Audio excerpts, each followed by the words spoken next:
Bonjour à tous les amis, alors dans cette vidéo j'ai pour but de vous donner envie de creuser la question du GPX, qu'est-ce que c'est, à quoi ça sert, comment l'utiliser. Donc je vais aller un peu vite pour certains, un peu doucement pour d'autres, suivant le niveau notamment en informatique, mais j'espère que voilà, ça intéressera certains.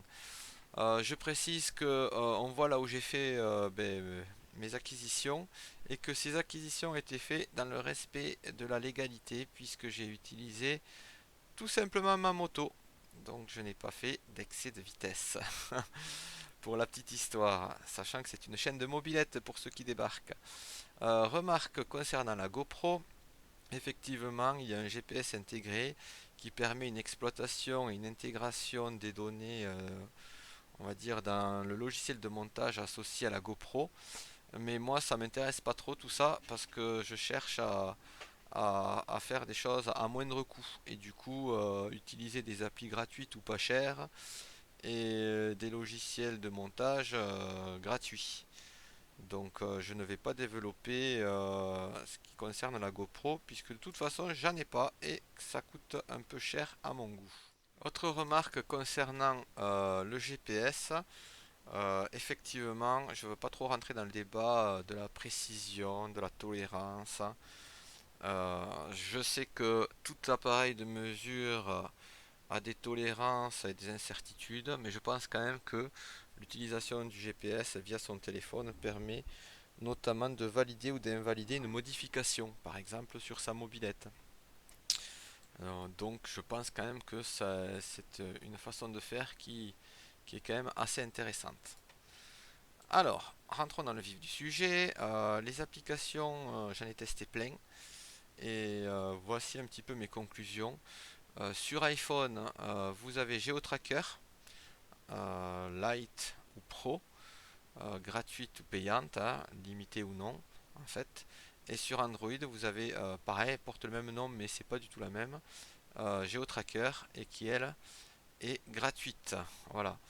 Moi j'ai plutôt utilisé celle-là, d'ailleurs la deuxième. Alors, sur le Google Play, hein, le Play Store, voici une impression d'écran de ce que ça donne, hein, tout simplement. Pour ce qui est de GeoTracker Pro et le Play Store, je l'ai acheté, je l'ai testé et visiblement ça ne fonctionne pas. Donc tout simplement, je vous la déconseille, hein. Ne faites pas la même erreur que moi. En revanche, cette appli là de cet éditeur fonctionne bien sur iPhone. Version Pro, je l'ai acheté, je l'ai testé, mais finalement, la version gratuite, même si elle est limitée à 10 minutes ou 10 km, est tout aussi bien, hein. Donc voilà, essayez déjà celle-là, je pense. Par contre, pour ce qui est de l'iPhone, veillez bien à ce que l'appli soit bien réglée. Sinon, tout simplement, ça ne fonctionnera pas. Donc là, peut-être il faudra faire pause pour certains. Du coup, vous devez, une fois l'avoir installé, aller dans Réglages, Confidentialité, Service de localisation, cliquer sur l'application et donner l'accès au GPS tout le temps. Donc toujours active, ça ne se met pas en pause. Et aussi, il faut cocher toujours.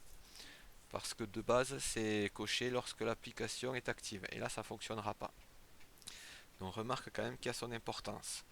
Pour ce qui est d'Android, c'est un petit peu plus simple, je pense, mais il faut quand même veiller à ce que les réglages soient bien faits. Donc, vous devez faire en sorte que l'application puisse ne se mette pas en pause et donner l'accès à l'application au GPS de façon exacte et voilà, toujours autorisé. Donc en image, hein, vous cliquez sur l'icône, vous restez appuyé, sur mon téléphone c'est ainsi, vous cliquez sur information, vous allez dans les paramètres concernant notamment le GPS, position, toujours autorisé, et bon, ça allait un petit peu vite, voilà, vous décochez supprimer autorisation si appelé inutilisé. Pour ce qui est de l'acquisition, donc iPhone, donc le rond, le carré pour lancer, arrêter, et vous pouvez après envoyer le GPX, comme vous voyez à l'écran, via votre adresse de messagerie. Moi j'ai fait comme ça, c'est plutôt pas mal. Ça marche plutôt bien. Sur Android, c'est un petit peu le même principe. Le bouton rouge, vous lancez l'acquisition et puis vous envoyez, vous exportez pareil le fichier GPX via votre messagerie. Donc simple et efficace. Maintenant, comment lire ces fichiers GPX? Donc moi j'ai surtout, donc j'en ai testé plein. Pour moi, il y a une appli Windows qui est pas mal et un site internet qui est plutôt bien, qui permet de faire pas mal de choses. Alors pour ce qui est de l'appli Windows, voilà à quoi ça ressemble. Vous faites glisser, vous ferez glisser dans la fenêtre votre fichier et ensuite vous bougez un petit peu le curseur là en bas et vous pouvez visualiser soit la vitesse soit l'altitude. Donc ça permet un peu d'analyser les choses. Euh, pour ce qui est du site en ligne, donc on peut faire plein de choses. Je vous conseille de regarder si ça vous intéresse. Et notamment, on peut visualiser en bas à gauche, choisir de visualiser soit la vitesse, soit le temps. Là aussi, ça permet d'analyser pas mal de choses. Bon, j'espère que cette vidéo vous a plu, que vous avez appris des choses. Peut-être que ça vous donnera envie de creuser un petit peu tout ça.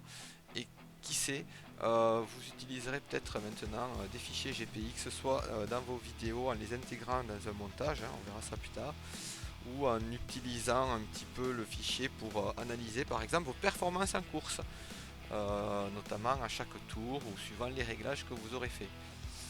Voilà, à bientôt les amis.